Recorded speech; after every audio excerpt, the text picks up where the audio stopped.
in the family of 19-year-old Kenneka Jenkins, who was found frozen to death in a hotel's walk-in freezer. But her autopsy report shows there were other things at play. We're joined now by the family's attorney, Larry Rogers Jr. So Larry, the autopsy report shows there's a substance in Kenneka's blood called topiramate. Yes. This is an anti-seizure medication. Why is this of interest to you? It's of interest to me because there's no evidence that she was ever prescribed the medication. Granted, she's a 19-year-old, but her mother knows her well.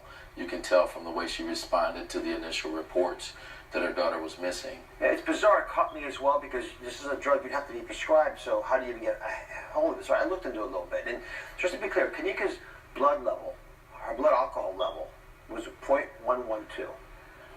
Let me show you this video again of her stumbling through the hall. Right? Some of you probably have had a little too much alcohol.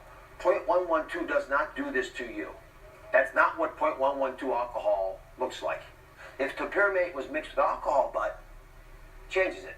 Because topiramate with alcohol can cause sleepiness, dizziness, slow motor skills, you can blur your vision, you can pass out. Lots of things can happen that most folks would never know, and you're never supposed to put them together.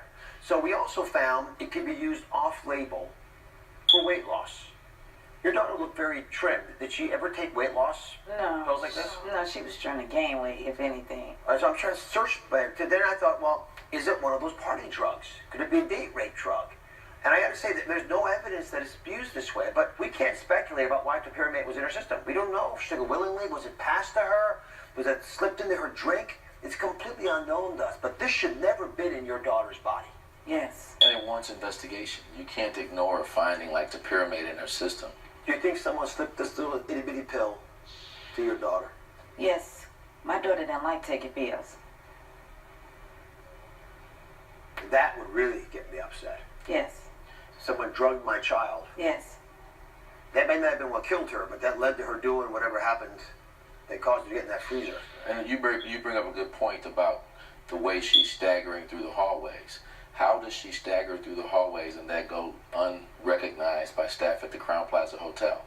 So we went out and we got in touch with the Rosemont Police Department, and they've stated that they have closed Kenneka's case.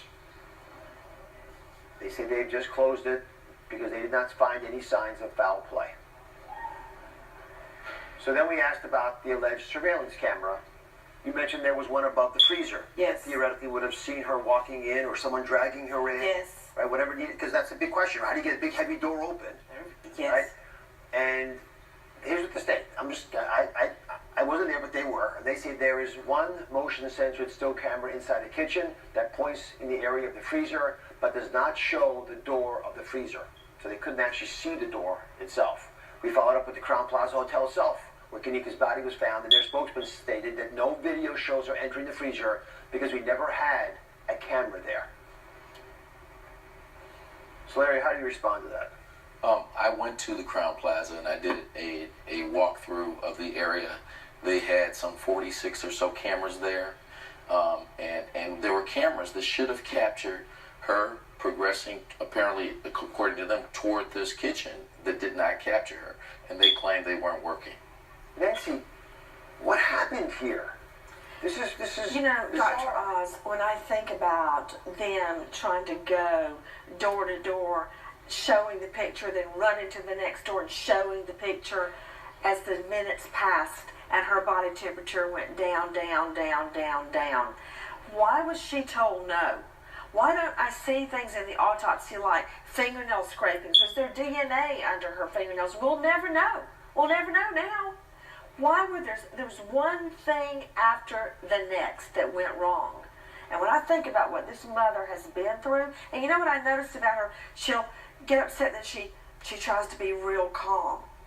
Why? Why were you trying so hard to stay calm?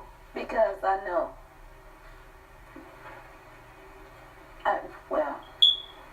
To get my daughter, because I knew something was going on with her. I needed help. That's it. From the day she called me, she asked for help.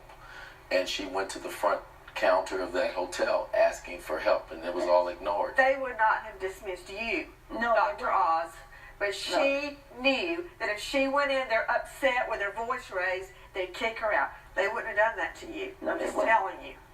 They wouldn't have. And I know they wouldn't have. to change this. You can't be scared, intimidated when you're searching for your daughter and trying to save her life. That's not the country we live in. I know this is incredibly hard for you, and I hope you find peace. And we will be with you and supporting you all we can. All right, it's just the tip of the iceberg. Thank you. Thank you very much, Laura, for being here. Thank you. Sure.